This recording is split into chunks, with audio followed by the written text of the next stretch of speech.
Assalamualaikum warahmatullahi wabarakatuh. Perkenalkan, nama saya Naufal Adisisboyo dengan NPM B1A025139. Di sini saya akan mempresentasikan hasil materi saya, yaitu zaman Romawi kuno.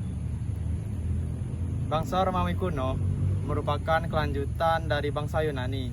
Pada zaman Romawi kuno, ilmu pengetahuan tidak berkembang pesat. Hal ini disebabkan karena bangsa Romawi lebih menitik beratkan soal-soal praktis daripada soal-soal teoritis. Sedangkan bangsa Yunani lebih berfokus pada pikiran negara dan hukum.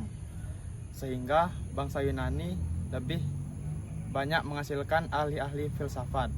Dengan demikian, konsepsi-konsepsi tentang negara dan hukum bangsa Romawi hanya dapat dilihat dalam lembaga-lembaga hukum serta lembaga kenegaraannya. Pada zaman Romawi terjadi suatu imperium, yaitu kerajaan dunia yang bisa mempersatukan seluruh daerah peradaban dalam suatu kerajaan. Sedangkan pada zaman Yunani, negara dimulai dengan kesatuan nasional yang kompak kemudian jatuh karena terpecah belah. Yang kedua, perkembangan politik zaman Romawi kuno. Kerajaan Romawi berawal dari keadaan terpecah belah. Setelah mengalami perpecahan, keadaan kerajaan Romawi mengalami perubahan-perubahan, salah satunya adalah bentuk-bentuk pemerintahannya. Bentuk pemerintahannya yang pertama kali di kerajaan Romawi adalah monarki atau kerajaan. Pemerintahan ini didampingi oleh badan-badan pemerintahan. Ini pernah terjadi pertentangan antara kaum ningrat dan kaum plebela, yaitu kaum jembel atau rakyat jelata, yang kemudian diselesaikan dalam undang-undang dan disebut Undang-Undang 12 Meja. Peradaban Romawi mengalami perubahan dari monarki ke demokrasi. Akan tetapi dalam keadaan darurat seperti keadaan bahaya, perperangan, kekuasaan negara dipusatkan pada suatu orang yang disebut diktator. Diktator ini mempunyai kekuasaan bersifat mutlak. Tapi sementara agar keputusan dapat diambil dengan cepat dalam keadaan darurat tadi, kekuasaan perundang-undangan dan perhakiman dipegang dan dilaksanakan seorang praktor. Perkembangan Romawi mencapai puncak kejayaan menjadi suatu imperium. Di dalam imperium ini, bangsa Romawi menggunakan ajaran hukum seluruh dunia dan bersifat kejiwaan politik dan politik ketatanegaraan, prinsip-prinsip hukum. Pada zaman Romawi, warga negara dipisahkan oleh negara dan diatur oleh hukum yang berlainan. Hubungan antara negara yang satu dengan yang lainnya diatur oleh hukum privat, yaitu hukum perdata, sehingga bisa merasakan kepastian hukum, sedangkan hubungan yang menyangkut negara diatur oleh hukum publik. Jadi setiap warga negara mempunyai hak-haknya sendiri. Bangsa Romawi melahirkan cara berpikir yuridis, murni, dan praktis. Sebagai akibat, semakin berkembang dan meluasnya negara Romawi, pemerintahan tidak dapat dilaksanakan secara sentral, sehingga negara dibagi menjadi negara kerajaan yang disebut provinsi, yang mempunyai ibu kota. Tokoh-tokoh penting pada zaman Romawi kuno yang pertama adalah Polybius. Polybius sebenarnya seorang ahli sejarah yang berkebangsaan Yunani, tapi ia pernah dipenjarakan di Romawi. Dia adalah seorang yang rajin, tekun, dan cakap. Menurut Polybius, bentuk negara yang satu sebenarnya adalah merupakan akibat dari bentuk negara yang lain yang telah langsung mendahuluinya. Dan bentuk negara yang terakhir merupakan sebab daripada bentuk negara yang berikutnya. Demikianlah seterusnya, sehingga nanti bentuk-bentuk negara itu dapat terulang kembali menurut Polybius, di mana bentuk monarki adalah merupakan bentuk yang tertua, yang didirikan atas kekuasaan dari rakyat, yang merupakan suatu kesatuan yang berhubung dengan kecenderungan yang berdasarkan hal alam. Yang kedua adalah Cicero. Cicero adalah seorang ahli pemikir terbesar tentang negara dan hukum dari bangsa Romawi.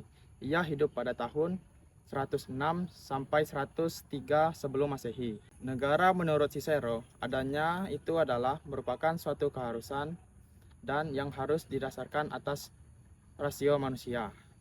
Ajaran Cicero sebetulnya meniru dan disesuaikan dengan ajaran Stoa.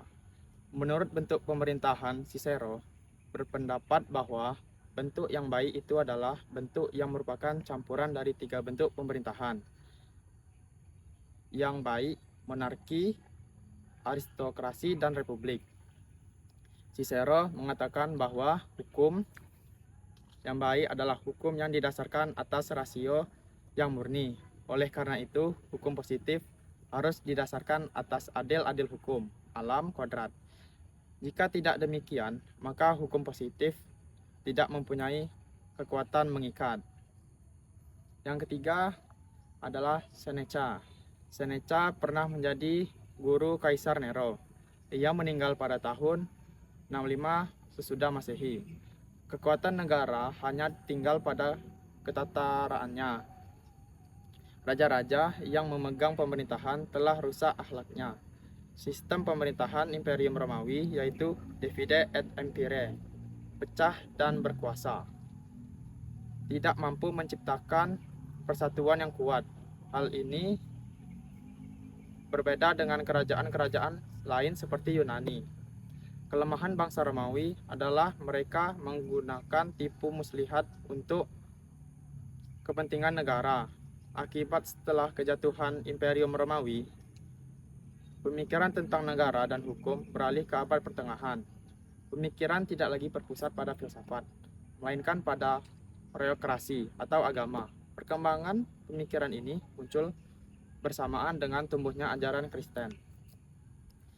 Tokoh-tokoh terkenal pada zaman Romawi kuno yaitu yang pertama adalah Augustinus, orang Kristen yang hidup pada tahun 354 sampai 430 dan dalam usia muda telah diangkat menjadi uskop dari Hippo Regius di pantai Afrika Utara. Beliau menyusun pikiran baru bagaimana abad pertengahan mengambil bahan dari pikiran zaman Yunani purba dengan pikiran Kristen. Yang kedua adalah Thomas Aquinas atau bisa disebut Aquino. Hidup pada tahun 1225 sampai 1274 abad pertengahan. Semula berhasil tidak lindahkan tetapi kemudian dipakai karena berhasil membuat suatu dasar hukum alam yang berlaku bagi golongan Katolik Roma. Ia sependapat dengan ajaran aristokrasi bahwa manusia menurut kodratnya merupakan zoon politikon. Yang ketiga adalah Dante Alighieri. Hidup pada tahun 1265 sampai 1321. Ia sebagai penyiar Italia mendapat kedudukan dalam jabatan tinggi di kota kelahirannya yaitu Florence. Bukunya yaitu Die Monarchia yang berisi ajaran anti paus. Ia menulis tentang keduniawian dan menolak setiap kekuasaan paus dalam urusan keduniawian.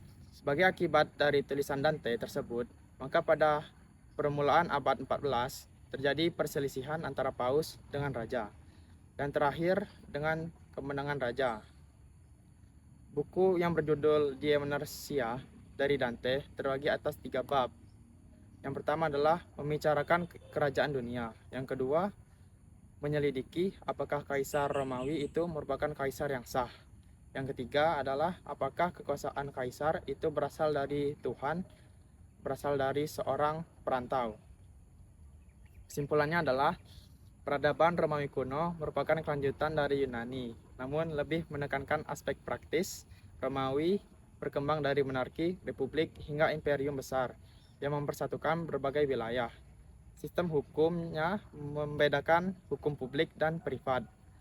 Menjadi dasar hukum modern, tokoh seperti Polybius, Cicero, dan Seneca berpengaruh besar, lalu dilanjutkan di abad pertengahan oleh Augustinus, Thomas Aquinas, dan Dante. Warisan Romawi kuno membentuk fondasi penting bagi sistem hukum politik dan pemikiran barat hingga kini.